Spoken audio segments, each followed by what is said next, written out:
اس کا نام دعاز ہے. انگلش میں لکھیں دعا اور اردو میں دعائیں. اردو میں اس کا نام ہے دعائیں.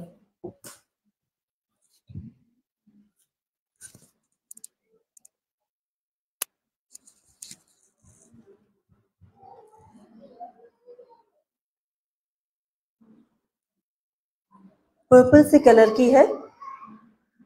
The app name is Duas in English, or in Apple Store, if you just put Al Huda, all the duas will come. There should be 2 apps on your phone. ایک تو ہے 2 ایپس آپ کی لازمی ہونی چاہیے فون جو قرآن پڑھنے والے اسٹوڈنٹس. ایک ہے لرن قرآن, یہ بھی الہدا کی ہے, جس میں ترجمہ ہے. فارغ وقت میں اپنا ترجمہ ریوائز کرتے رہیں. ابھی وہ صرف اردو میں ہے, انشاءاللہ انگلش میں بھی ہوگی, لیکن یہ دعائیں ہیں انگلش اور اردو دونوں میں ہے. ٹھیک ہے, چلیں ایسا کرتے ہیں کہ اس سے کچھ دعائیں پڑھ لیتے ہیں. ٹھیک ہے, کچھ دعائیں پڑھ لیتے ہیں.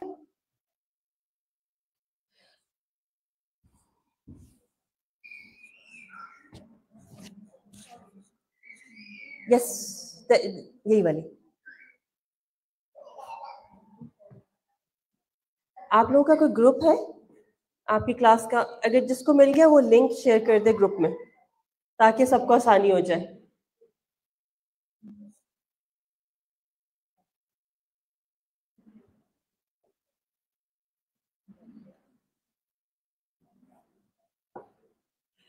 چلیے ہم شروع کریں گے اللہ تعالیٰ کی تعریف کے ساتھ. آپ میرا خیال ہے یہ دعا سب کو آتی ہوگی, بس ہم ریوائز کرتے جاتے ہیں اور مانگتے چلے جاتے ہیں. میں ریڈ کروں گی, آپ میرے پیچھے دہرائیے گا. I will read and you repeat after me. اس میں سب سے پہلے ہم اللہ کی تعریف, praise of اللہ سے شروع کریں گے. سبحان اللہ و بحمدہ, سبحان اللہ و بحمدہ, عدد خلقہ ورضا نفسہ وزنة عرشہ ومداد کلماتہ. سبحان اللہ و بحمدہ عدد خلقہ ورضا نفسہ وزنة عرشہ ومداد کلماتہ. اب آپ لوگ دہرائیں خود سے.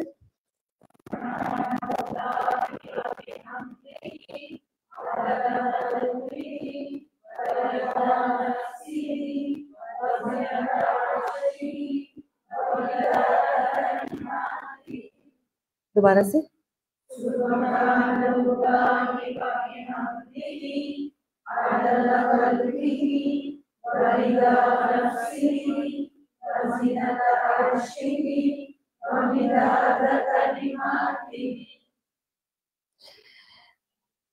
آپ سب انگلش سمجھتے ہیں؟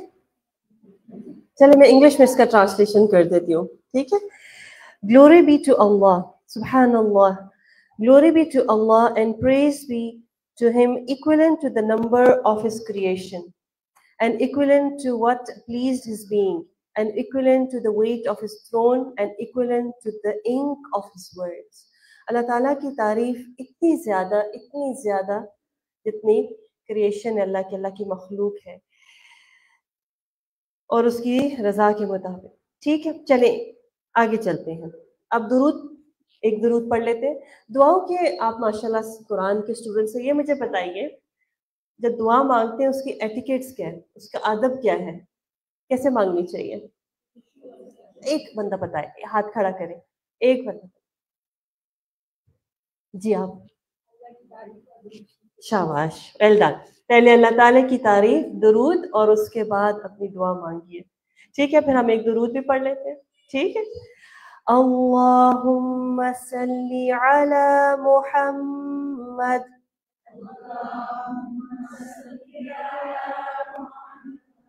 وعلى آل محمد اللهم صل على محمد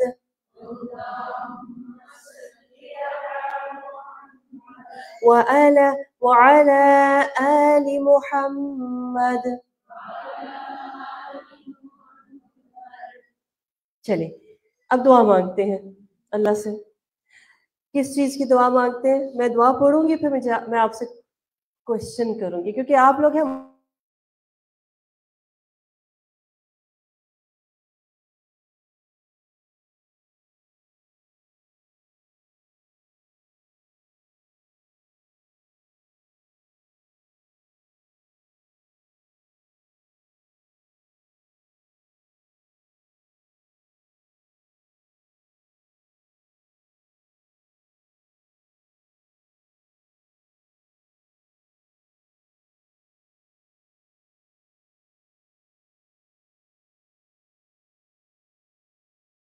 فقیر.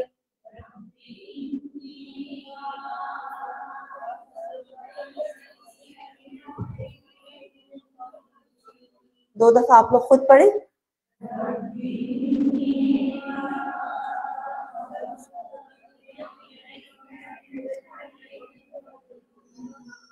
رب انی لما انزلت الی من خیر فقیر.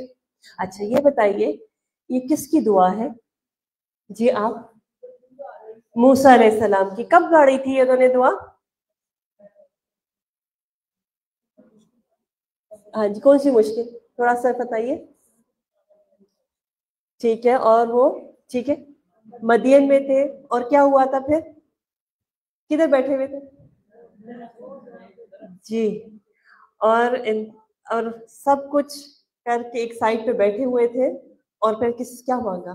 ربی انی لما انزلت الی من خیر فقیر. My Lord, indeed I am for whatever good you would send down to me indeed. یعنی میں جو بھی خیر اللہ تعالیٰ آپ میرے اوپر بھیجیں گے میں اس کا محتاج ہوں. یہ پیاری دعا ہے نا. پھر کیا ملا تھا ان کو اس کے بعد؟ ایک ایک کر کے. جی سب سے پہلے وائف ٹھیک ہے صحیح اور جاب بھی مل گئی اور رہنے کو بھی مل گیا. اور جاب کیا 1 سال کی ملی؟ 8 ہوا اور پھر کانٹریکٹ بڑھ کے 10 ہو گیا رائٹ. یعنی یہ دعا ایسی دعا ہے ہم ہر شخص پوچھتا ہے نا کہ میں ہر بندہ پریشانی میں ہے ہر بندہ غم میں ہے تو اس کو کس طرح ہم کریں. چلیے ایک دفعہ پھر سے یہ دعا پڑھ لیتے ہیں ٹھیک ہے. ربی انی لما انزلت الی من خیر فقیر.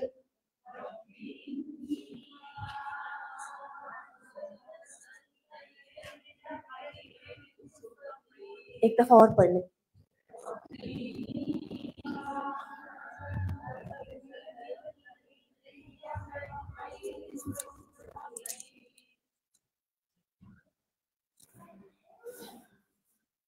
السلام علیکم ورحمۃ اللہ.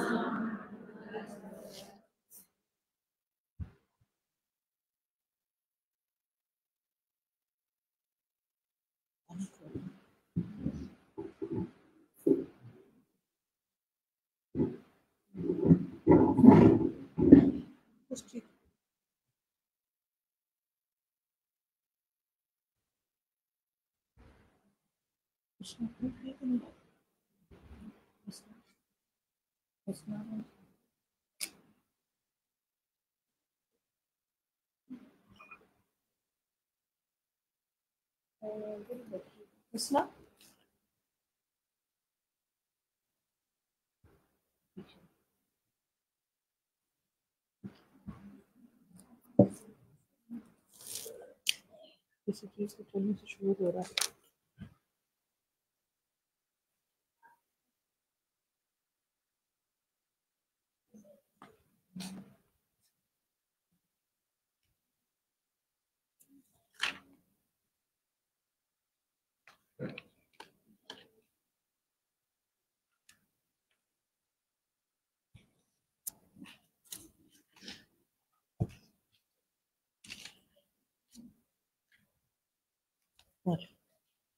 Last one is of you, 26, Surah An-Nisa, 334 and 3. وَاعْبُدُوا اللَّهَ وَلَا تُشْرِكُوا بِهِ شَيْئًا. کس کا بیٹا یہ آپ کا؟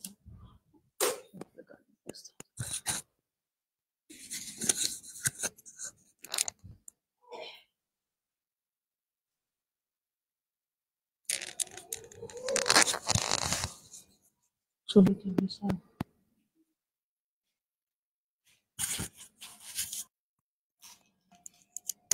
بنایا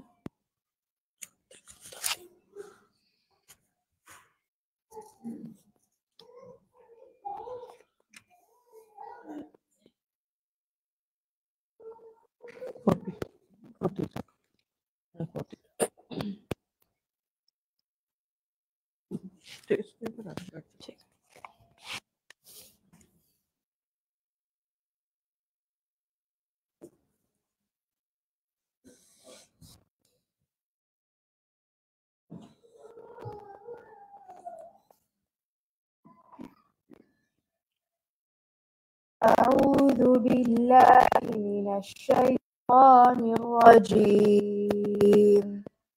بسم الله الرحمن الرحيم. واعبدوا الله ولا تشركوا به شيئا وبالوالدين إحسانا وبذي القربى واليتامى والمساكين والجار ذي القربى والجار الجنب والصاحب بالجنب وابن السبيل وما ملكت أيمانكم إن الله لا يحب من كان مختالا فخورا الذين يبخلون ويأمرون الناس بالبخل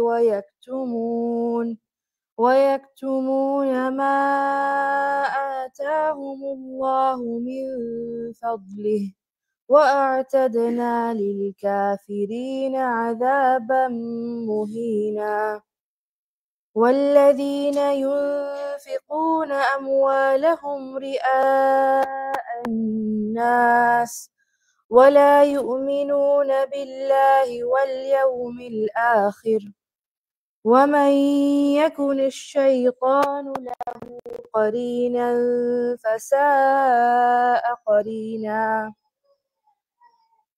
وماذا عليهم لو آمنوا بالله واليوم الآخر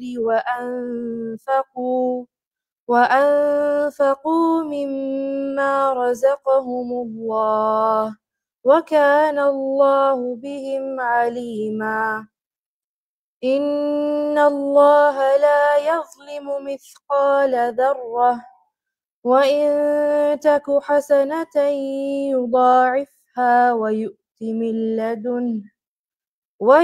من لدنه أجرا عظيما.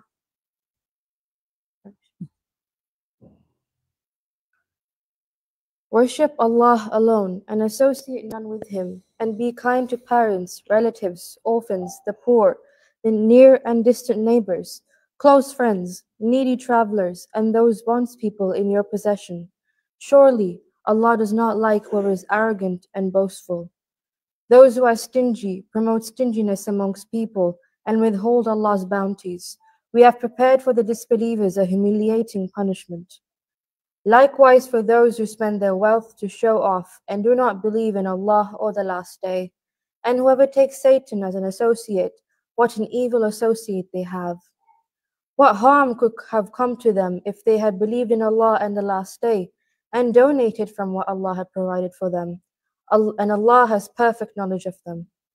Indeed, Allah never wrongs anyone, even by an atom's weight, and if it is a good deed, He will multiply it many times over, and will have a great reward out of His grace.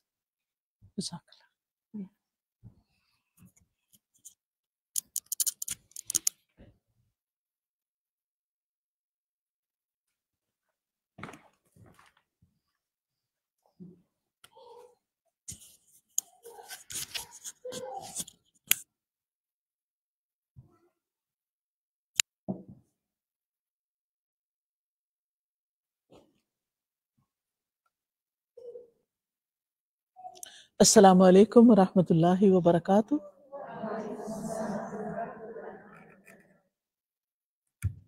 کیا حال ہے سب کا؟ تھک تو نہیں گئے بیٹھ بیٹھ کے انتظار میں؟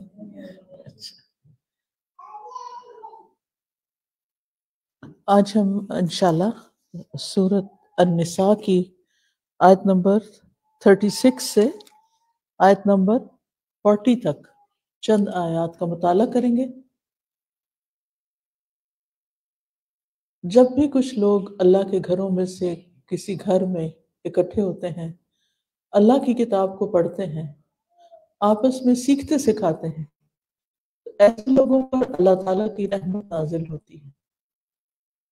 فرشتے ان کو ڈھانپ لیتے ہیں، سکینت ان پہ نازل ہوتی ہے. تو اس سے بڑھ کر اور کیا بات ہوگی کہ ہم سب ان نعمتوں کو پا سکیں، کہ ہمارے دلوں پہ سکینت بھی نازل ہو، فرشتے بھی اس مجلس کو ڈھانپیں اور اللہ کی رحمت کو بھی ہم پالیں. قرآن مجید کی تلاوت تو ہم سب کرتے ہی ہیں، لیکن ایک مجلس میں بیٹھ کر سیکھنا اور سکھانا بہت سے فائدوں کا حامل ہوتا ہے. اگر کوئی شخص کسی مسجد میں جا کر ایک آیت سیکھتا ہے تو اس کو اتنا اجر و ثواب ہے گویا وہ ایک بہت بڑی موٹی تازی اونٹنی لے کر آیا مفت میں. 2 سیکھتا ہے تو 2 کے برابر، 3 تو 3، اور جتنی آیتیں سیکھے اس کے برابر. تو اللہ تعالیٰ سے دعا ہے کہ وہ ہمارے اس وقت میں برکت ڈالے، ہمیں بہترین علم عطا فرمائے اور پھر اس پر ہمیں عمل کرنے والا بنائے. تو آئیے دیکھتے ہیں ان آیات میں ہمیں کیا ریمائنڈر دیا گیا ہے. نحمدہ ونصلی علی رسولہ الکریم، اما بعد فاعوذ باللہ من الشیطان الرجیم، بسم اللہ الرحمن الرحیم. رب اشرح لی صدری ویسر لی امری واحلل عقدۃ من لسانی یفقہوا قولی. اللہ تعالیٰ کا ارشاد ہے وَاعْبُدُوا اللَّهَ وَلَا تُشْرِكُوا بِهِ شَيْئًا، اور اللہ کی عبادت کرو اور اس کے ساتھ کسی بھی چیز کو شریک نہ ٹھہراؤ. اللہ سبحانہ تعالیٰ نے ہمیں اپنی عبادت کے لیے پیدا کیا ہے. ہمیں دنیا میں آ کر دنیا اکٹھی کرنے کا حکم نہیں دیا گیا کہ ہم خوب مال جمع کریں، بڑی بڑی دولت کے ذخائر اکٹھے کریں اور مرنے کے بعد ان کو ساتھ لے جائیں. وہ تو ساتھ لے جا ہی نہیں سکتے. انسان کے پاس جتنا بھی مال جمع ہو جائے، موت کے ساتھ ہی اس کو سارے کا سارا چھوڑنا پڑتا ہے. چاہے جتنا بڑا گھر ہو، ایک بہت بڑا محل ہو، اس کے پاس بڑی بڑی گاڑیاں ہوں، سونے اور چاندی کے زیورات لدے ہوئے ہوں، وہ سارے اس کے نام سے خود ہی اتر جاتے ہیں اور وہ وارثوں میں تقسیم ہو جاتے ہیں. اس کے ساتھ جو چیز جاتی ہے وہ اللہ کی عبادت، اللہ کی اطاعت ہے، نیک اعمال ہے. ہمیں اللہ نے اس دنیا میں اس لیے بھیجا ہے کہ ہم نیک اعمال جمع کریں اور اپنے ساتھ آخرت میں لے جائیں، تاکہ وہاں اللہ سبحانہ تعالیٰ ہم سے راضی ہو جائے اور ہمیں اپنی جنتوں میں بسائے. تو یہ 2 چیزیں ہیں، 2 راستے ہیں ہمارے سامنے. ایک ہے دنیا اکٹھی کرنے کا اور ایک ہے نیکیاں اکٹھی کرنے کا. دنیا میں ہوتے ہوئے بھی کچھ لوگ اپنی نیکیاں جمع کر لیتے ہیں، اپنے مال کو، اولاد کو، گھر بار کو، ہر چیز کو اللہ کے راستے میں لگاتے ہیں. اور کچھ لوگ دین میں ہوتے ہوئے بھی اپنی خراب نیت کی وجہ سے اور اپنے برے طریقوں کی وجہ سے اپنے اعمال کو خود ہی ضائع کر دیتے ہیں. تو اللہ تعالیٰ ہمیں اس سے بچائے. اللہ سبحانہ وتعالیٰ فرماتے ہیں وَمَا خَلَقْتُ الْجِنَّ وَالْإِنسَ إِلَّا لِيَعْبُدُونَ، میں نے جن و انس کو اپنی عبادت کے لیے پیدا کیا ہے. گویا ہماری تخلیق کا مقصد اللہ کی عبادت کرنا ہے. عبادت کا مطلب اطاعت ہوتا ہے. اللہ تعالیٰ نے جو کچھ ہمیں کہا ہے کرنے کو وہ کریں، فرما برداری کریں اللہ تعالیٰ کی. اسلام کا مطلب ہی یہ ہے کہ اپنے آپ کو اللہ کے حوالے کر دیں. اللہ تعالیٰ کے فرما بردار بندے بن جائیں۔ اور پھر یہاں ساتھ یہ بھی کہا وَلَا تُشْرِكُوا بِهِ شَيْئًا، اس کے ساتھ کسی کو شریک ہی نہ کرو، یعنی عبادت کو، نیک اعمال کو خالصتاً اللہ کی رضا کے لیے کرو، صرف اس کو راضی کرنے کے لیے، دکھاوے کے لیے نہیں، دوسروں کو خوش کرنے کے لیے نہیں۔ اور اس میں بھی بڑا فرق ہو جاتا ہے کہ ایک شخص جو صرف اللہ کے لیے کوئی نیکی کرتا ہے اس کا طریقہ کچھ اور ہی ہوتا ہے، اور جو بندوں کو خوش کرنے کے لیے کرتا ہے اس کا طریقہ کچھ اور ہوتا ہے۔ تو یہاں پر ہمیں کلیئر گائیڈنس دے دی گئی کہ تم نے اللہ کی عبادت کرنی ہے، اپنی زندگی کے سارے کام اللہ کی مرضی کے مطابق کرنے ہیں، اور اس میں کسی اور کو شریک نہیں کرنا۔ اس کے بعد اللہ تعالیٰ کے حق کے بعد دوسرا حق کس کا ہے؟ وَبِالْوَالِدَيْنِ إِحْسَانًا، اور والدین کے ساتھ احسان کرو، نیکی کرو، کیونکہ بعض اوقات والدین ڈسپلن کرنے کے لیے ڈانٹ ڈپٹ بھی دیتے ہیں، ناراض بھی ہو جاتے ہیں، مار پٹائی بھی کر دیتے ہیں، بعض اوقات ان کی کچھ کمزوریاں مجبوریاں ہوتی ہیں جن کی وجہ سے وہ پورا خیال نہیں رکھ سکتے۔ تو والدین جو بھی کریں، جیسا بھی سلوک کریں، تم نے ان کے ساتھ اچھا ہی کرنا ہے، ان کی زندگی میں بھی اور ان کی موت کے بعد بھی ان کے ساتھ احسان کا معاملہ کرنا ہے، ان کی خدمت، ان کی اطاعت، ان کا دل خوش کرنا، ان پر مال خرچ کرنا، اور جن چیزوں کو پسند کرتے ہوں ان کو اہمیت دینا، جنہیں وہ ناپسند کرتے ہوں ان سے بچنا۔ وَبِذِي الْقُرْبَى، اور رشتہ داروں کے ساتھ، ان کے ساتھ بھی احسان کرنا ہے۔ ماں باپ کے بعد پھر اولاد، بہن بھائی، چچا، پھوپھی، خالہ، ماموں، نانا نانی، دادا دادی، اور پھر بچے اور بچوں کی اولاد، یہ سارے رشتہ دار ہوتے ہیں، ان کے ساتھ بھی احسان کرنا ہے۔ بعض اوقات ہم برابری کا معاملہ کرتے ہیں، وہ ہمارے سے اچھا کریں گے تو ہم اچھا کریں گے۔ احسان جو ہوتا ہے وہ برابری میں نہیں ہوتا، احسان ہوتا ہے کسی کے حق سے بڑھ کے اس کو دینا، جو اس نے آپ کے ساتھ کیا ہے ویسا نہیں کرنا بلکہ اس سے زیادہ اچھا معاملہ کرنا ہے۔ وہ جو بھی کرے اس کا عمل اس کے ساتھ اور ہمارا عمل ہمارے ساتھ۔ اور کس کے ساتھ احسان؟ والیتامیٰ، یتیموں کے ساتھ، چاہے وہ رشتہ دار ہوں یا نہیں۔ وہ چھوٹے بچے، نابالغ بچے جن کے باپ فوت ہو جائیں وہ یتیم کہلاتے ہیں۔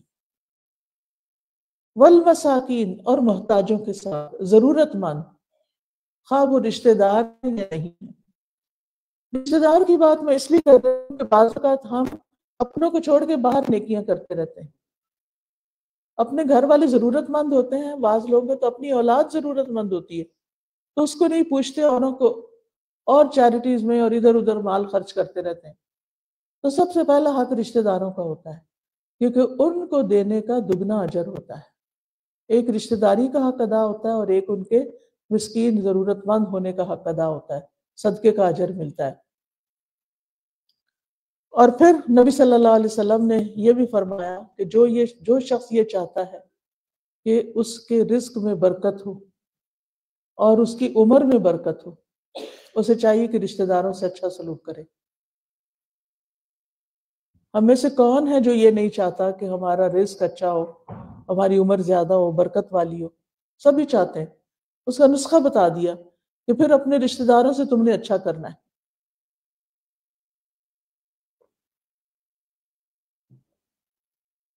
دیکھیے جب ہم رشتہ داروں سے کٹ کے رہتے ہیں نا تو ہماری زندگی میں خوشیاں بھی ختم ہو جاتی ہیں۔ دوسرے لوگوں کے ساتھ ہم جتنے بھی خوش ہوں، لیکن جو محبت اللہ نے ہمارے دلوں میں اپنے خون کے رشتوں میں ڈال دی ہے وہ کچھ اور ہی طرح کی ہوتی ہے۔ تو اس کو ختم نہیں کرنا چاہیے، چھوٹی چھوٹی باتوں سے ناراض نہیں ہونا چاہیے، قطع رحمی نہیں کرنی چاہیے، رشتوں کو جوڑ کے رکھنا چاہیے۔ بعضوں کا چھوٹی چھوٹی باتوں کو ہم انا کا مسئلہ بنا لیتے ہیں، ایگو ہماری آگے آ جاتی ہے اور ہم اپنوں سے ہی بول چال بند کر دیتے ہیں۔ تو یہ چیز اللہ تعالیٰ کو سخت ناپسند ہے۔ حدیث میں آتا ہے رشتوں کو کاٹنے والا جنت میں نہیں جائے گا۔ لہذا ایک دوسرے کو منا لینا چاہیے، ایک دوسرے کو معاف کر دینا چاہیے، دل بڑے کر لینے چاہیے اور ایک دوسرے کے ساتھ اچھا نبھا کرنا چاہیے۔ یہ ہمارے دین کی تعلیم ہے۔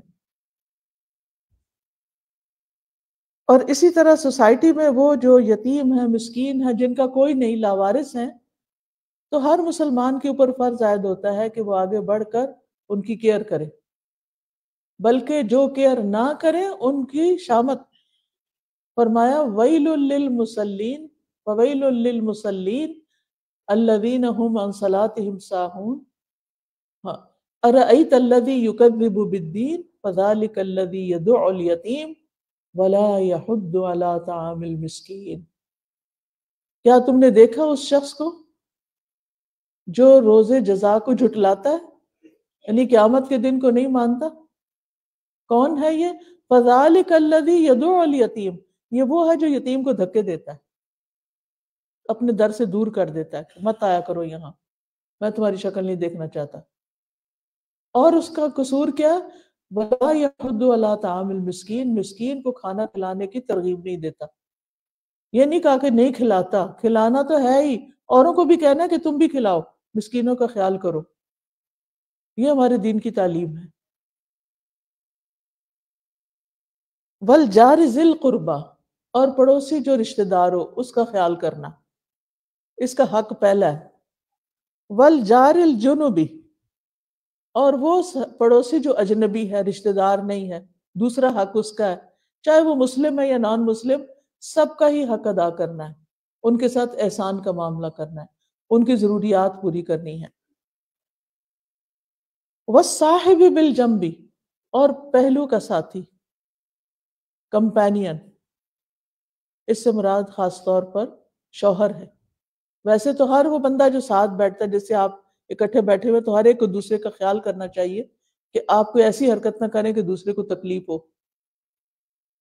اسی طرح کہیں پر بھی آپ اکٹھے کام کرتے ہیں، کولیگز ہیں، ان کو بھی ایک دوسرے کا خیال کرنا چاہیے۔ لیکن وَالصَّاحِبِ بِالْجَنبِ، جنب کہتے ہیں پسلی کو۔ آپ نے سنا ہوگا حضرت حوا کو کس سے پیدا کیا گیا تھا؟ آدم علیہ السلام کی پسلی سے۔ تو جنب پہلو کو کہتے ہیں، پسلی کو کہتے ہیں۔ تو وہ جو پسلی والی ہے یا پسلی والا ہے، یعنی تمہارے ساتھی ہے، پسلیاں جو ہوتی ہیں وہ سائڈ پر ہوتی ہیں نا ایک طرح سے، تو مراد اس سے یہ ہے کہ جو تمہارا شوہر ہے یا شوہر کے لیے جو بیوی ہے، ان کو ایک دوسرے کا بہت خیال کرنا چاہیے، ہر حال میں ایک دوسرے کی ضرورت پوری کرنی چاہیے، ایک دوسرے کے ساتھ حسن سلوک کرنا چاہیے، احسان کرنا چاہیے۔ دیکھیے یہ جو احسان کا لفظ ہے یہ بڑا امپورٹنٹ ہے۔ جب یہ کہہ دیا گیا احسان کرو، مثلا شوہر پر احسان کرو، تو اس میں پھر مقابلہ تو پیچھے ہی رہ جاتا ہے نا۔ انسان یہ نہیں سوچے گا یہ نہیں میرے ساتھ کرتا، میں کیوں کروں، اس نے بھی تو میرے ساتھ یہ کیا تو میں بھی اس کو مزہ چکھاؤں، یہ مجھ سے ناراض ہے تو میں بھی ہو جاتی ہوں، یہ مجھے نہیں مناتا تو میں بھی نہیں مناتی۔ تو جب وہ مقابلے پہ آ جاتے ہیں تو پھر کیا ہوتا ہے؟ پھر گھر نہیں بستے، کسی ایک کو جھکنا پڑتا ہے، درگزر کرنا پڑتا ہے، معاف کرنا پڑتا ہے۔ اور اللہ سبحانہ وتعالیٰ کو ایسے لوگ بڑے پسند ہیں کہ جو دوسروں کی غلطیاں معاف کر دیتے ہیں۔ وابن السبیل، اور مسافر، راستے کا بیٹا، راستے والا، یعنی جو لوگ سفر کر رہے ہوں ان کے ساتھ بھی احسان کرنا چاہیے، ان کے ساتھ بھی اچھا سلوک کرنا چاہیے۔ بعض مسافر اجنبی ہوتے ہیں، بعض مسافر مہمان ہوتے ہیں، وہ مسجد میں آ کے رہتے ہیں۔ پہلے زمانے میں تو یہی ہوتا تھا نا، ہوٹلز وغیرہ نہیں ہوتے تھے تو لوگ مسجدوں میں آ کے قیام کرتے تھے، اور سارے گاؤں یا ساری بستی والوں پر ان کی مہمانی لازم ہوتی تھی، وہ ان کے لیے کھانے کا انتظام کرتے اور چیزوں کا۔ تو اس میں یہ بھی نہیں دیکھنا چاہیے کہ وہ کون ہے، کہاں سے آیا ہے. ٹھیک ہے کوئی اجنبی ہے، دیکھا ہے تو آگے بڑھ کے اس کا حال پوچھے، اس کی ضرورت پوچھے اور اس کے کام آئے. یہ بھی ہمارے دین کا ایک حصہ ہے. وَمَا مَلَكَتْ أَيْمَانُكُمْ، اور جو تمہارے لونڈی غلام ہیں، یعنی تمہارے زیر دست ہیں. اب آپ دیکھیے کہ سب سے پہلے اوپر والا حق بتایا گیا، پیرنٹس، پھر برابر والے رشتہ دار، پھر بار والے یتیم مسکین، پھر رشتہ دار پڑوسی، پھر اجنبی پڑوسی، پھر ساتھ والا، پھر مسافر، پھر غلام. کیسے ترتیب بتا دی گئی؟ ان سب کا خیال کرنا ہے. ان اللہ لا يحب كل من كان مختالا فخورا. ان اللہ لا يحب، بے شک اللہ تعالیٰ نہیں پسند کرتا، اللہ تعالیٰ نہیں محبت رکھتا اس سے، من کان مختالا، جو شیخی خورا ہو، فخورا، فخر کرنے والا ہو، یعنی جو گھمنڈی ہو. مختال کا لفظ خیال سے ہے، جو اپنے دل میں اپنے آپ کو بڑا سمجھتا ہے. اور پھر فخور وہ ہوتا ہے جو منہ سے بول کے بھی فخر کر رہا ہوتا ہے، بوسٹ کر رہا ہوتا ہے. ایسے لوگ اللہ کو پسند نہیں. پیچھے کہا احسان کرو، یہاں کہا کہ اگر تم کسی کے ساتھ احسان کرتے ہو تو اپنے آپ کو بڑی چیز نہ سمجھو، اپنے آپ میں مت رہو اور اپنی خوبیاں اور اپنی بڑائیاں جتاتے نہ رہو. آپ نے دیکھا ہوگا کچھ لوگ دوسروں کے ساتھ اچھا سلوک کرتے ہیں، پھر اس کے بعد کیا کرتے ہیں؟ جتا رہے ہوتے ہیں، دوسروں کو بتا رہے ہوتے ہیں کہ ہم نے یہ بھی کیا، ہم نے فلاں کی شادی میں اتنا خرچ کیا، ہم نے فلاں کی بیماری پر اتنا خرچ کیا، فلاں ہمارے گھر مہمان آئے تھے تو ہم نے اتنا خرچ کیا، اور ہم اپنے پڑوسیوں کے ساتھ ایسے کرتے ہیں، اور یتیموں مسکینوں کے لیے ہم نے اتنا چیریٹی میں دیا. یہ ساری فخر کی باتیں ناپسند ہیں، یہ نہیں کرنی چاہیے. اور یہ مختالن فخورا اور کون ہوتے ہیں؟ الذین یبخلون، جو بخل کرتے ہیں. یعنی اصل میں یہ کسی کے ساتھ احسان نہیں کر رہے ہوتے، ان کا دل تنگ ہوتا ہے. وَيَأْمُرُونَ النَّاسَ بِالْبُخْلِ، اور لوگوں کو بھی بخل کرنے کا حکم دیتے ہیں کہ تم بھی نہ کرو کسی کے ساتھ. یعنی نہ خود احسان کرتے ہیں نہ دوسروں کو کرنے دیتے ہیں، جو کرے اس کو پاگل سمجھتے ہیں. وَيَكْتُمُونَ مَا آتَاهُمُ اللَّهُ مِنْ فَضْلِهِ، اور اللہ نے اپنے فضل سے ان کو جو دیا ہے اس کو چھپا کے رکھتے ہیں، بتاتے ہی نہیں کہ ہمارے پاس کچھ ہے. وہ اپنے آپ کو مسکین ظاہر کرتے ہیں تاکہ دوسرا کوئی توقع ہی نہ رکھے، کچھ مانگے ہی نہ. وَأَعْتَدْنَا لِلْكَافِرِينَ عَذَابًا مُهِينًا، ایسے ناشکروں کے لیے ہم نے رسوا کرنے والا عذاب تیار کر رکھا ہے. ایسے لوگوں کی دنیا میں بھی کوئی عزت نہیں ہوتی جو دوسروں کے کام نہیں آتے، جو ماں باپ کا خیال نہیں کرتے. اور ماں باپ میں اپنے ماں باپ اور ستیلے ماں باپ، ماں باپ کے ماں باپ، ماں کے باپ، ماں اور باپ، باپ کے ماں اور باپ، پھر شوہر کے ماں اور باپ، پھر بیوی کے ماں اور باپ. یہ سارے رشتے جو ہیں نا یہ والدین میں آ جاتے ہیں. ان کی بھی پھر ترتیب ہوتی ہے، پہلے اپنے ماں باپ اور پھر اس کے بعد ماں باپ کے ماں باپ، اور پھر باقی اسی طرح، یعنی شوہر بیوی کے والدین. ہمارا دین سکھاتا ہے کہ جو بھی والدین کے درجے میں ہو ان سب سے اچھا سلوک کرو. اور پھر رشتہ دار کچھ تمہارے ساتھ اچھا کریں یا نہ کریں، ان سے بھی اچھا کرنا ہے. یتیموں مسکینوں سے تو کوئی توقع نہیں ہوتی نا وہ ہمارے ساتھ کچھ ہمیں بھی کچھ دیں گے، ان سے بھی اچھا کرنا ہے. پڑوسی جو ہیں ان کا حق ہے، چاہے وہ تمہیں کچھ دیں یا نہ دیں، تم نے ان کا خیال کرنا ہے. اور اسی طرح وَالصَّاحِبِ بِالْجَنْبِ، ہسبینڈ وائف ایک دوسرے کے ساتھ جو ساتھ ساتھ رہتے ہیں وہ بھی احسان کریں. اور اسی طرح مسافر جو ہیں وہ بھی آپ کو کچھ نہیں دے سکتے، بعض اوقات ان کی اپنی ضروریات پوری نہیں ہوتی، لیکن تم نے ان کے ساتھ احسان کرنا ہے.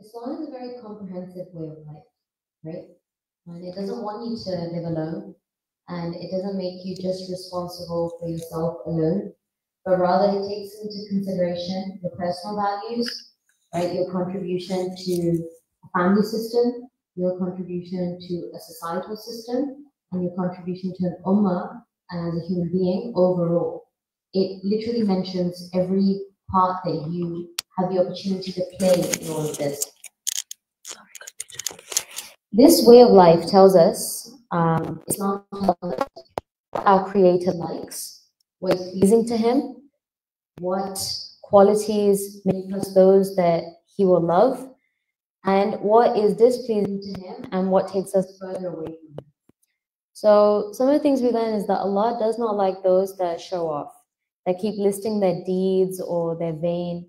I don't know if you've ever come across somebody, but I actually know somebody who every time you meet them, I don't know why this happens, but every time you meet them, they'll just start listing things that they bought and the prices.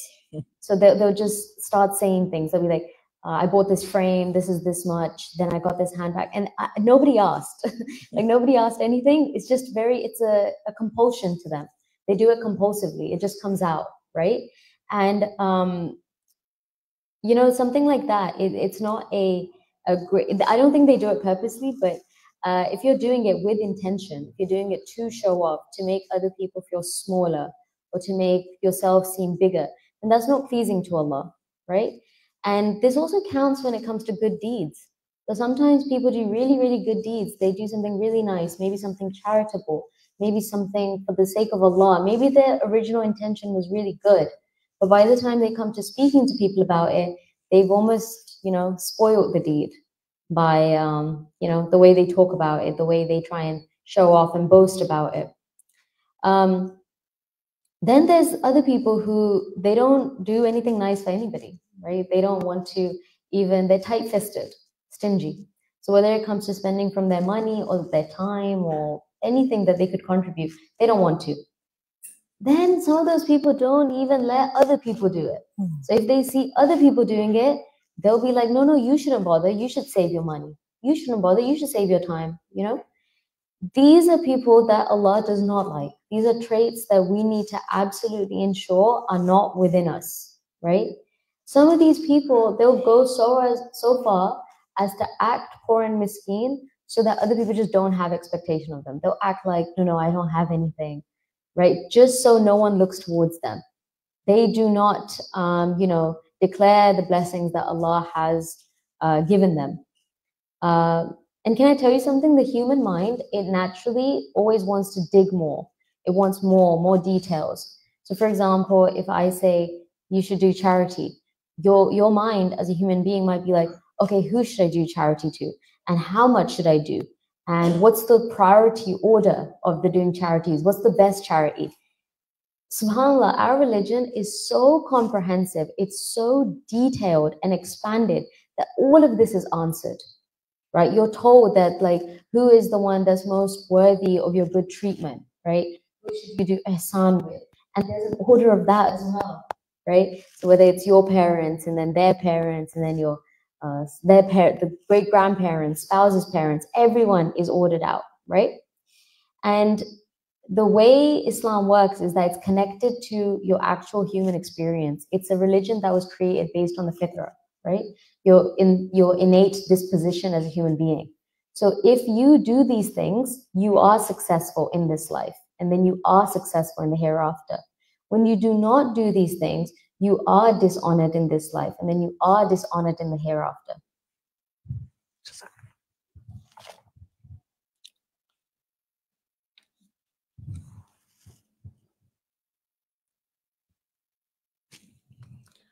والذین ينفقون اموالهم رئاء الناس، اور وہ لوگ جو اپنے مال لوگوں کو دکھانے کے لیے خرچ کرتے ہیں،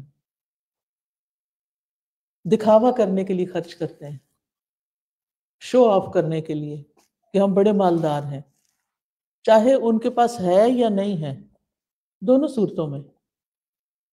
ولا یؤمنون باللہ ولا بالیوم الاخر، اور نہ وہ اللہ پر ایمان لاتے ہیں اور نہ آخرت پر. چاہے وہ زبان سے کہتے بھی ہیں لیکن حقیقت میں نہیں ایمان رکھتے. کیوں؟ اگر اللہ پر ایمان لاتے تو آٹومیٹیکلی وہ پھر اللہ کے لیے مال خرچ کرتے، دکھاوے کے لیے نہ کرتے، پھر ان کی زندگی میں دکھاوا نہ ہوتا. اور آخرت پر ایمان رکھتے تو پھر بھی دکھاوا نہ کرتے، کیونکہ ان کو یقین تھا کہ پھر ہم ایک دن اس کا سارا ریوارڈ ہمیں ملے گا کئی گنا ملٹی پلائی ہو کر، اور اللہ تعالیٰ ہمیں ریوارڈ دے گا. کیونکہ انسان دکھاوے سے بچ نہیں سکتا جب تک کہ اس کے اندر اخلاص نہ ہو. اور اخلاص کب آتا ہے؟ جب اس کا ایمان اچھا ہوتا ہے. جتنا آپ کا ایمان زیادہ ہوگا اتنا ہی آپ کے اندر اخلاص زیادہ ہوگا. یہ دکھاوا اور ریاکاری اور یہ سب چیزیں جو ہیں یہ اس وقت انسان کے اندر آتی ہیں جب انسان انسانوں سے کچھ لینا چاہتا ہے.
فالوور بن جائیں گے اور بھی جو اس طرح کے مقاصد ہوتے ہیں. وَمَاذَا عَلَيْهِمْ لَوْ آمَنُوا، چل اتنا کر کے پھر آگے چلتے ہیں. And those who spend of their wealth to be seen by the people and believe not in Allah nor in the last day. So when they spend in the way of charity, they do it in order to show off, right? And it says that they at the same time believe not in Allah nor in the last day. Because if they did believe in Allah in the right way, if they did believe in Allah truly, and they did believe in the last day, then they would do things only for His sake, and they would fear the punishment of that last day, right? And this sincerity or this ikhlas, right, would only come from having recognized who Allah is, right? Having true faith in Him, having true iman. Now, when it comes to charity, a lot of people, they'll often they'll spend their wealth in order for praise from other people, right? Or they'll do something charitable, but then they'll post about it on social media, right?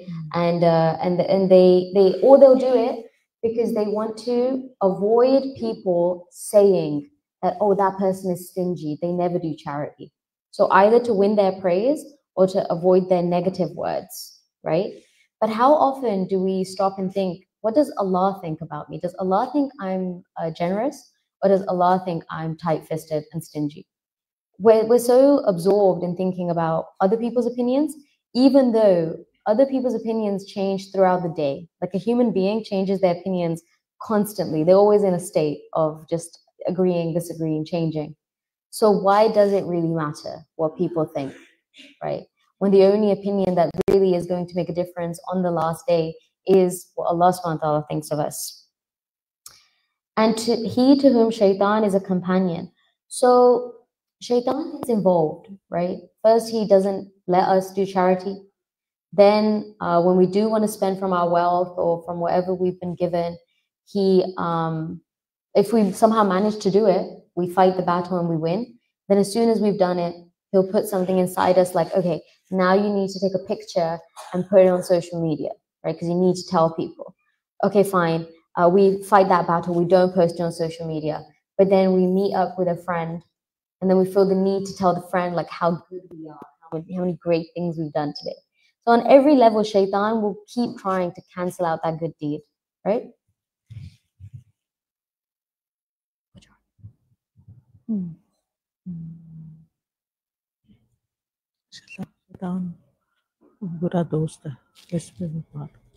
And shaitan is he's a companion, and he's an evil companion, right?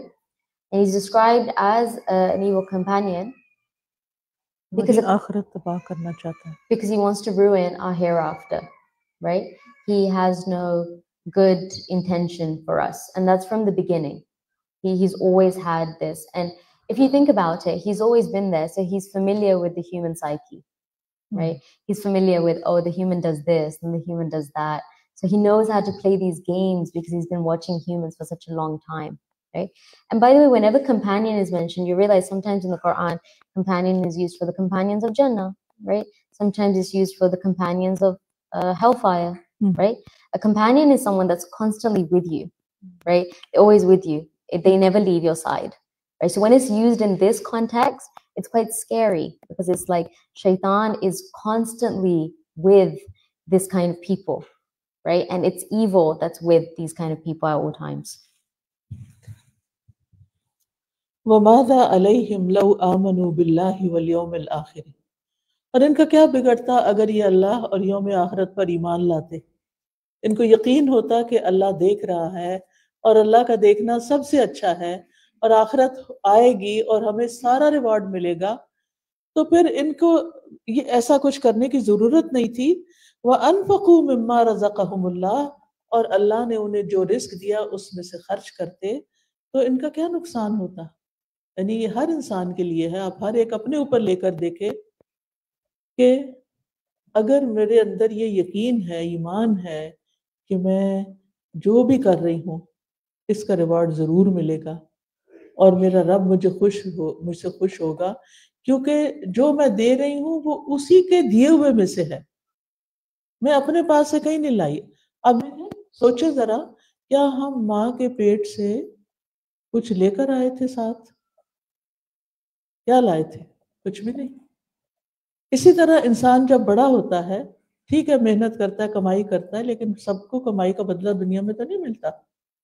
کچھ لوگ بڑی محنت کرتے ہیں لیکن ہر business میں ناکام ہوتے ہیں, لیکن کچھ لوگوں پر اللہ بڑا مہربان ہوتا ہے, ان کو وہ عطا کرتا ہے.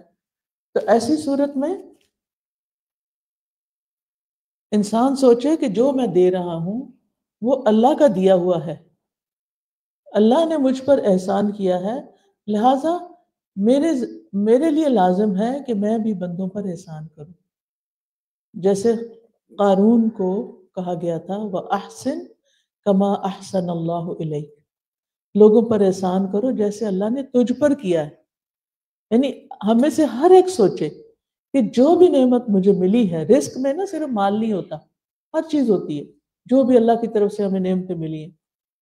ایک رویہ یہ ہے کہ ہم اسے صرف اپنے لیے جوڑ کے رکھیں, اور ایک رویہ یہ ہے کہ ہم اسے لوگوں میں بانٹیں, اس خیر کو بانٹیں, اس خیر کو عام کریں, اس سے دوسروں کو فائدہ پہنچائیں. جو کچھ بھی ہمارے پاس ہے, ہمارا نظریہ یہ ہونا چاہیے کہ ہماری ذات سے کسی کو فائدہ پہنچ جائے. قرآن مجید میں آتا ہے وَأَمَّا مَا يَنْفَعُ النَّاسَ فَيَمْكُثُ فِي الْأَرْضِ، جو چیز لوگوں کو فائدہ دیتی ہے وہ زمین میں ٹھہر جاتی ہے، یعنی ایسے لوگوں کا نام روشن رہتا ہے مرنے کے بعد بھی، وہ خود مر جاتے ہیں لیکن ان کے عمل جاری رہتے ہیں۔ لیکن اس کے برعکس جو لوگ دکھاوا کرتے ہیں اور دے کے احسان جتاتے ہیں، لوگ لے کے بھی ان سے خوش نہیں ہوتے، اور بعد میں بھی کوئی ان کے مرنے کے بعد کوئی ان کو اچھا نہیں کہتا۔ اور ویسے بھی آپ دیکھیں حدیث میں بھی آتا ہے خیر الناس من ينفع الناس، لوگوں میں سب سے اچھا وہ ہے جو لوگوں کو فائدہ دیتا ہے۔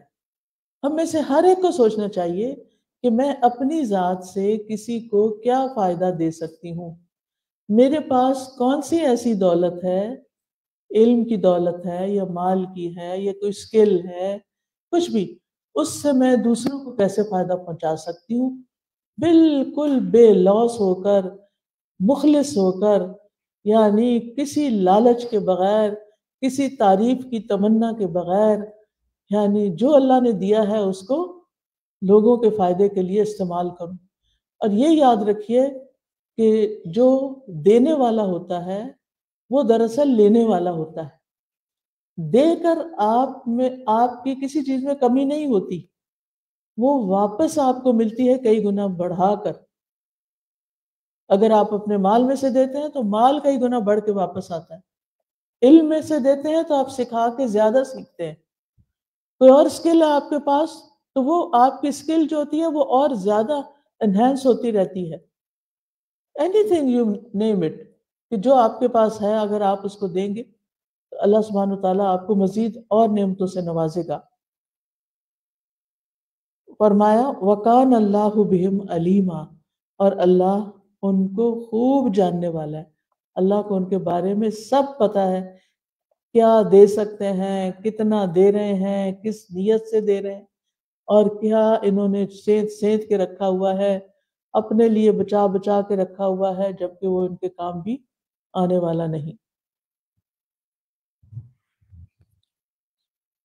And what harm would come upon them if they believed in Allah and the last day and spent out of what Allah provided for them, and Allah is ever about them knowing. So what harm would come upon them, right? When you have iman, when you have faith, when you have a higher purpose, okay, when you are motivated by something higher than yourself, higher than this world, and you better yourself, you do good deeds, you're positive, you're thoughtful about how you live, you care for others, what possible harm is going to come from that way of life? It's such a beautiful way of life, right? How could you be negatively affected? If they believed in Allah in the last day and spent from what Allah provided, so a person should always, we learn from this ayah that a person should always keep this in mind. There's a very important thing that's mentioned in this ayah. It's spending from what Allah provided, right? Allah had mercy on us and gave us blessings, gave us things, skills, knowledge, money, whatever it is. And we should have mercy on other creation and share with them. Once we have this perspective, by the way, you'll actually find yourself in this position where you are excited to share with other people, whatever it is that you have, right? It's not just money. Rizq is lots of things, right? It's just provision. So the provision could be knowledge or food. It could be material, or it could just be a skill or something intangible, time. Whatever it is, when you find yourself realizing that Allah has given me this so that I could give it to others, you're like, Alhamdulillah, I'm blessed. Allah made me somebody who's in a position to give. Through my hands, Allah decided that I could be a means. Like when Allah could have just helped that person anyway, Allah chose me to help that person. Oh wow, Alhamdulillah, I'm so fortunate. Suddenly your whole perspective is shifted, right? Suddenly you are equipped to fight the battles that shaitan is going to put before you. So, you know, I wonder why we think we own anything. What is it that we truly own? A lot of things that we have, we didn't work for. They kind of just ended up in our lives, right? When you look back at your life, a lot of the things that you have just kind of accumulated, right? And then when something leaves your life, you can't do anything to stop it. So what do you own? Right? A lot of people think like, oh, I own my kids. Not really, right? Once they get to a certain age, feels like you don't even really own them. So then what's left? Right? So when we have this, and when the hadith tells us that the best of people are those that benefit others, then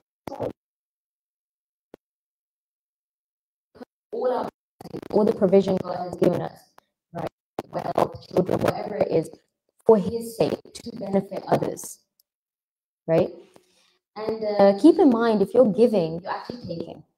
Whatever you give, you'll get back in the best way. Because Allah subhanahu wa ta'ala will never, ever leave empty the hands of somebody that gave things for His sake, right? We have that perception of Allah, right? So if you give knowledge, you'll actually get knowledge. If you give money, He'll replace it with more money, or He'll put barakah, He'll make your money mubarak for you. If you share a skill, you're actually going to develop that skill. You're going to practice that skill, right? In every way, you will get back.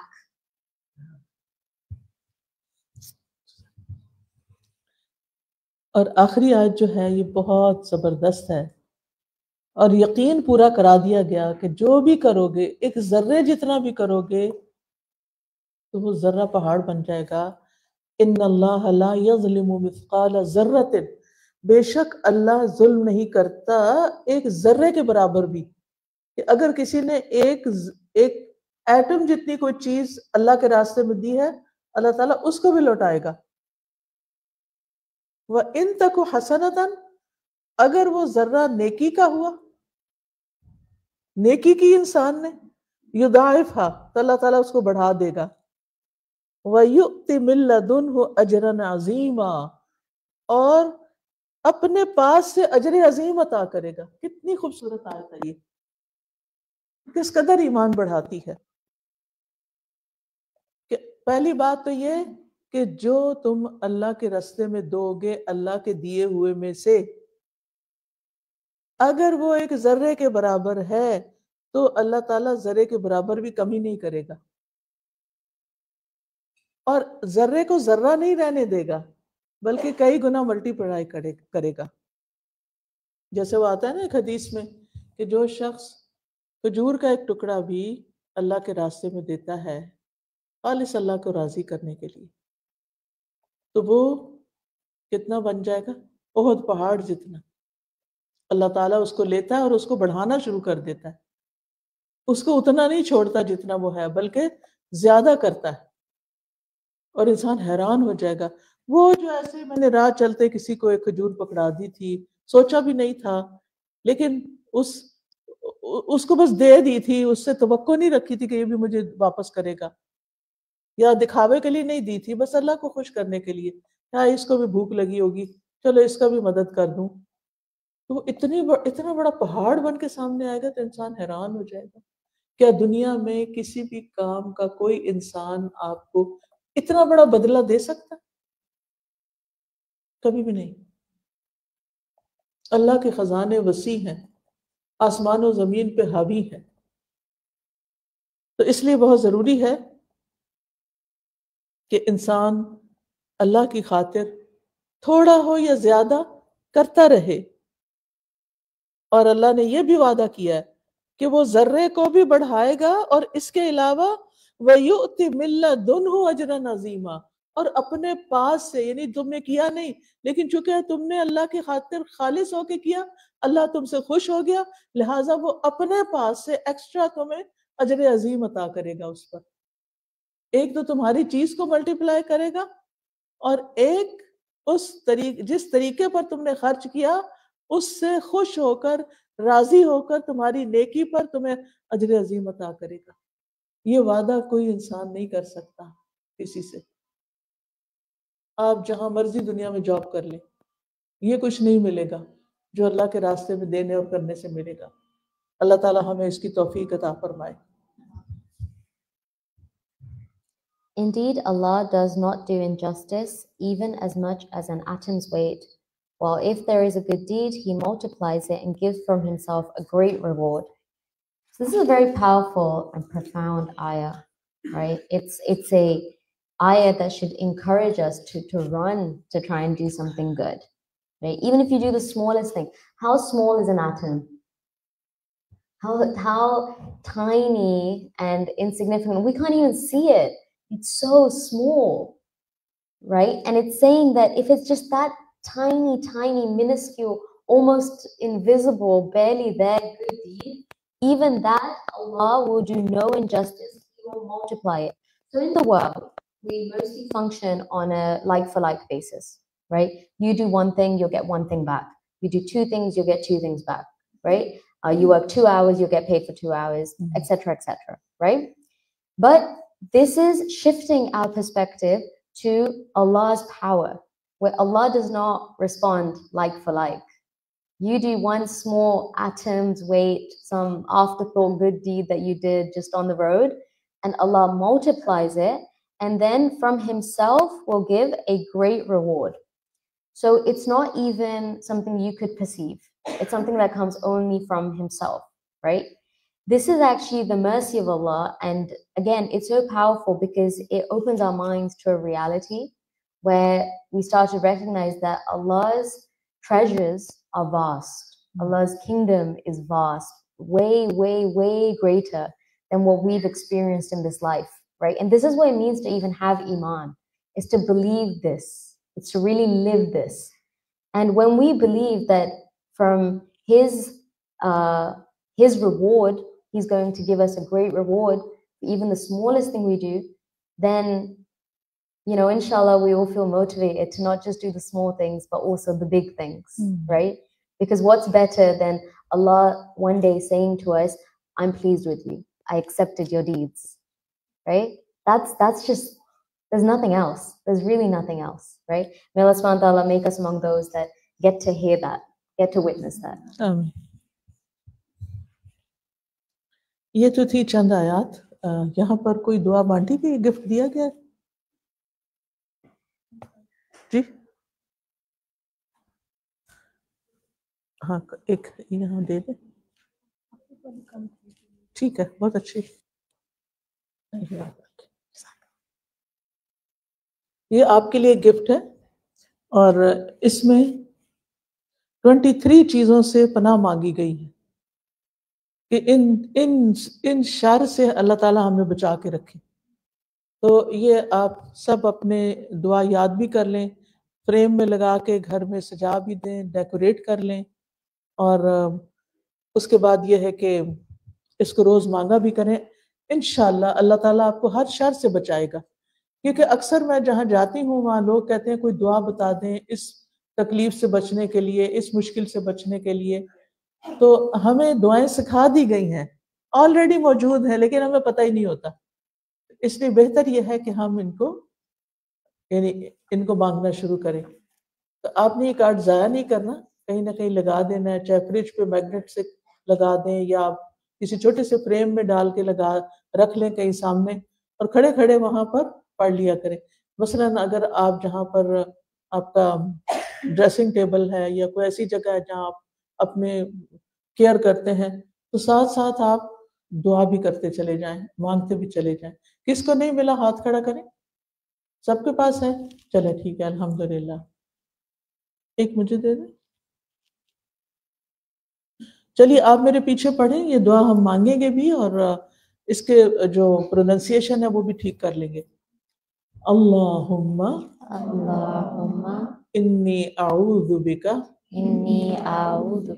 من العجز والکسل والجبن والبخل والحرم والقسوة والغفلة والعيلة والذلة والمسكنة وأعوذ بك من الفقر والكفر والفسوق والشقاق والنفاق والسمعة والرياء وأعوذ بك وأعوذ بك من الصمم من الصمم والبكم والبكم والجنون والجنون والجذام والجذام والبرص والبرص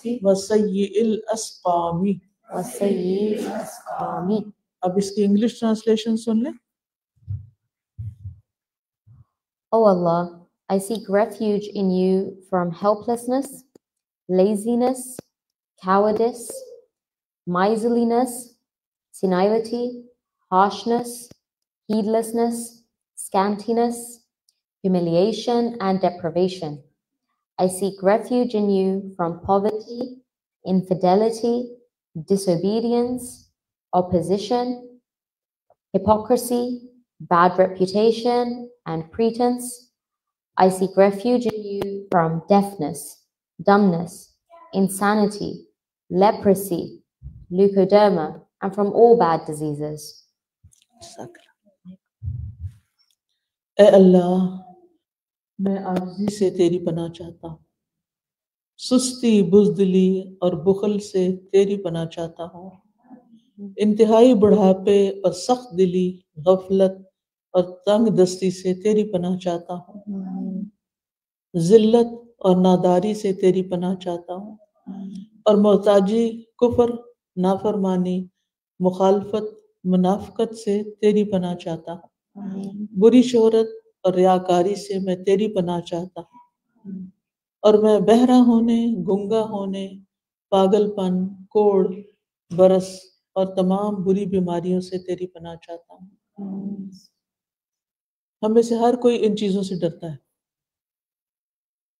بعض اوقات یہ جو عاجزی ہے نا، یہ بے بسی کی بات ہے، کہ ہم کہتے ہیں میں اپنے بچے کے ہاتھوں بے بس ہو گئی، میری نہیں سنتا، یا شوہر کے ہاتھوں بے بس ہو گئی، تو اللہ ہمیں بے بسی سے بچانا، ایسا موقع نہ آئے کہ ہم بالکل ہی کمزور پڑ جائیں، اور سستی سے ہر وقت لتھارجی، کام ڈیلے ہو رہے ہیں، ہر چیز لیٹ ہو رہی ہے، اس سے بھی اللہ تعالیٰ سے مدد مانگنی چاہیے کہ اللہ تعالیٰ یہ میری زندگی سے سستی نکل جائے۔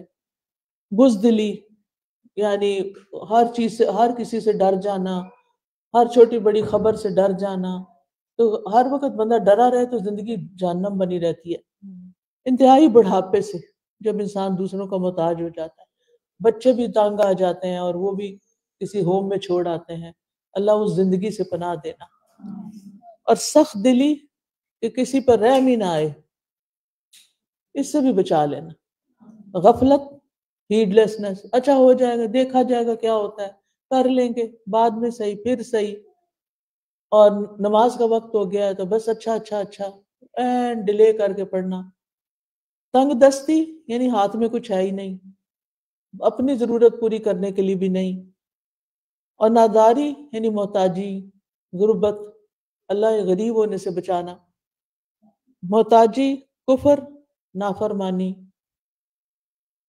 اور مخالفت یعنی اللہ کے حکم کے خلاف چلنا، اس سے بھی بچا لینا، منافقت اور بری شہرت اور ریاکاری، ان سب چیزوں سے اللہ ہمیں محفوظ رکھنا۔ اسی طرح بیماریوں میں بہرا ہونا، کہ ڈیف نہ ہو جاؤں۔ آپ نے دیکھا ہوگا کچھ لوگ جب بوڑھے ہو جاتے ہیں، بزرگ ہو جاتے ہیں، بالکل سننا چھوڑ دیتے ہیں، اور جو ہیئرنگ ایڈ ہوتی ہے اس سے بھی نہیں سن پاتے۔ گنگا ہونا، بول نہ سکنا، کئی لوگ اچھے بھلے بول رہے ہوتے ہیں، کوئی بیماری آ جاتی ہے بول ہی نہیں سکتے، کتنی فرسٹریشن ہوتی ہے بندے کو اگر اپنے دل کی بات کہہ نہ سکے۔ پاگل پن یعنی دماغ ہی چلا گیا۔ کوڑ وہ بیماری ہوتی ہے نا جو سکن ڈیزیز ہوتی ہے ایک طرح کی، برس بھی سفید ہو جاتی ہے، سکن سفید داغ پڑ جاتے ہیں، اور تمام بری بیماریوں سے، چاہے کووڈ ہے، چاہے کچھ اور ہے، کینسر ہے، اللہ ہر بری بیماری سے بچا لینا۔ انہی چیزوں کا خوف ہوتا ہے نا ہمیں، تو کتنی پیاری دعا ہے یہ، اپنی زندگی میں شامل کر لیں اس کو۔ اگر کچھ ریویو سا دینا۔ So this is a very comprehensive dua. It covers many aspects of our lives that we actually fear. There are many conditions that we don't want to be in. So when it comes to helplessness, right, ajzi, one is humility, which one should have, especially when it comes to prayer and dua. But one is helplessness, which is not good. right? It's when a person feels like they genuinely don't have any will left to fight their circumstances, right? Then laziness, so not just laziness in prayer, laziness in our religious obligations, but laziness in general, laziness to pay back a debt, laziness to go to school, laziness to get the house jobs done, laziness to, for every little task, you know, it pulls a person back. Cowardice, always being anxious, always being scared, never being able to voice our opinions, never being able to hold down a conversation, all these things. Miserliness, being stingy, tight-fisted, we talked about that. Being senile, so getting so old that you're not able to fully have power over your thoughts, you're not able to fully, you know, regulate yourself internally. Harshness, so being harsh to other Muslims, other people, other creation.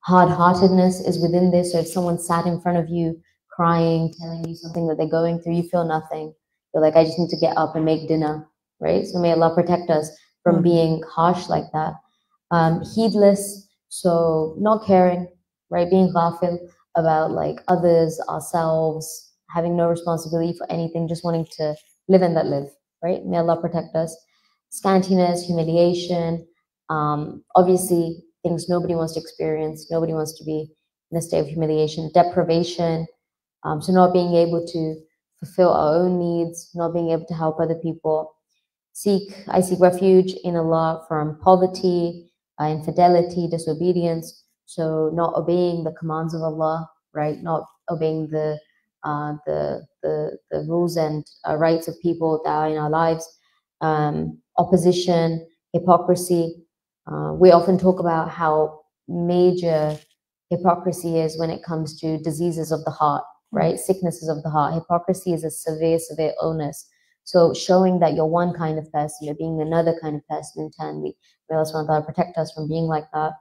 Bad reputation, pretense.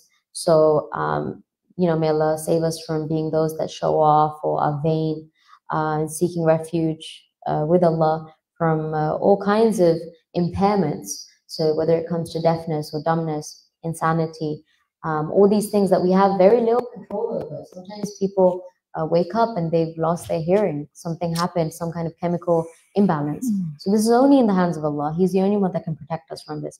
And then it's leprosy, leukoderma, and other diseases. So whether it's a skin disease or an internal disease, whatever kind of illness, a very comprehensive dua that we should definitely make a part of our regular routine. Yeah. You know, cancer is one of those illnesses. It's a silent killer, right? You don't even know you have it until it makes itself known. And by the time it makes itself known, it's already sometimes too late. So the only thing we can do is make dua to be protected from that. Because I know people that are perfectly healthy. They didn't do anything to aggravate the cancer, yet they developed cancer. So this is another dua to make when you fear these things.